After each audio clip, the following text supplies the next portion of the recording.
As the saying goes, winter is coming. Entrepreneurs and high achievers seem to have only one season, spring. Growth, launches, new things galore.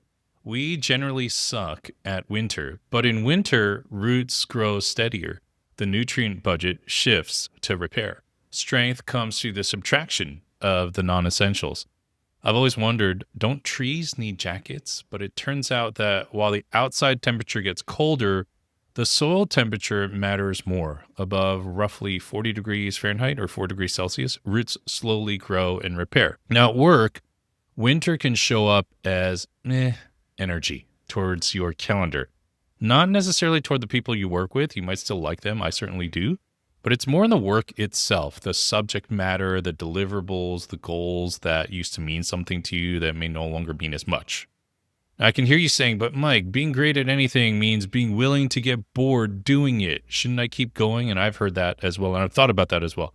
But I'm talking about a deeper blandness, as if you've outgrown the soil, but you keep watering it out of respect for the past. I'm not saying you should burn everything down. That is an idea that my friends and I like to toss around to make veiled threats to themselves, to ourselves, as if we're really going to change.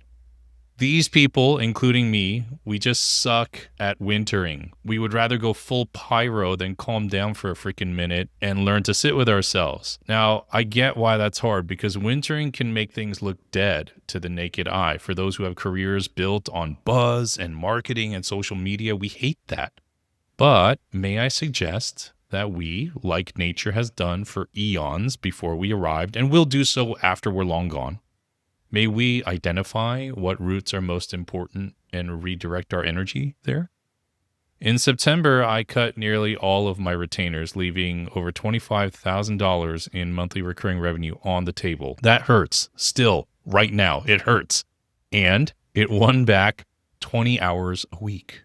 I stopped taking interviews on my podcast and won back 8 hours a month. That's 80 plus hours a month I redirected to the roots of clearer thinking, stronger writing, and closer relationships with fewer clients. Personally, the wintering has helped me outgrow myself from the inside. I've cut drinking by 70%, I've tracked it. And my nights these days mostly consist of workouts, cooking, watching Star Trek The Next Generation. I thought this show sucked as a kid, but it's good. Reading a good book and maybe sketching. And I chalked all this up to getting older, but then I realized it was me just saying to myself, hey, it's time to be with us. So let's talk about this exhaustive battle, the persona versus person. Again, those of us whose businesses or personal need for affirmation revolve around Instagram flex, we are privy to a special kind of hell, trying to live up to whoever people think we are online. So where I've seen this a lot, the worst in actuality in my life is dating. If I land a date from an app, I have deleted all of them. It's usually because of persona. So if this is not your era of life, you're not missing out on a lot, all right? If there's one picture of me on a roof of a van racing through a safari, I look like an outdoorsman. I am not.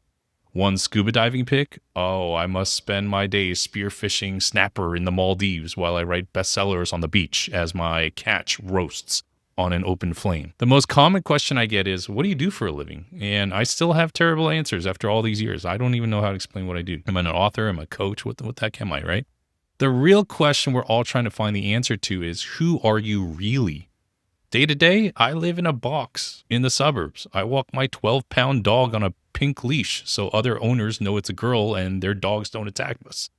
There's this Jack dude who lives behind my building who also walks a small dog. I am convinced, absolutely convinced, that he believes my dog belongs to my non-existent wife. We have never said hello.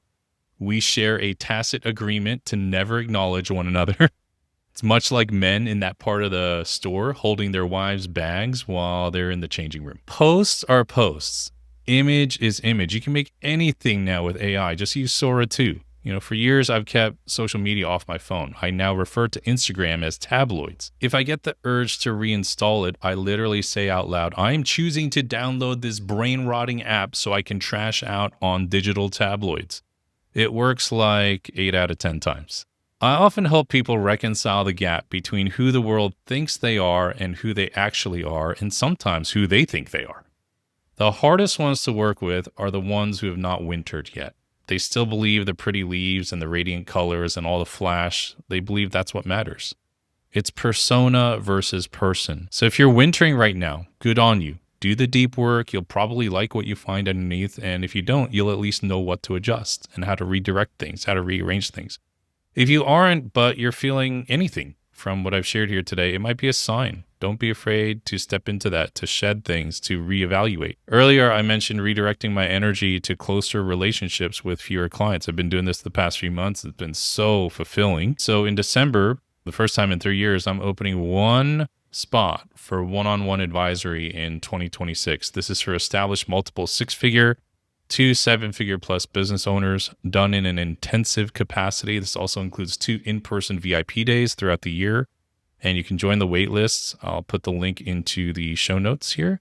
And also in January, I'm opening one spot in my private mastermind. This is a carefully curated group of 6 to 7 figure plus entrepreneurs. You'll access a collective mind that really challenges your thinking, opens doors you didn't know existed, and holds you accountable to who you're becoming. Join either waitlist. You'll be the first to know the details. Winter is coming. Let's make the best of it. All right. See you soon.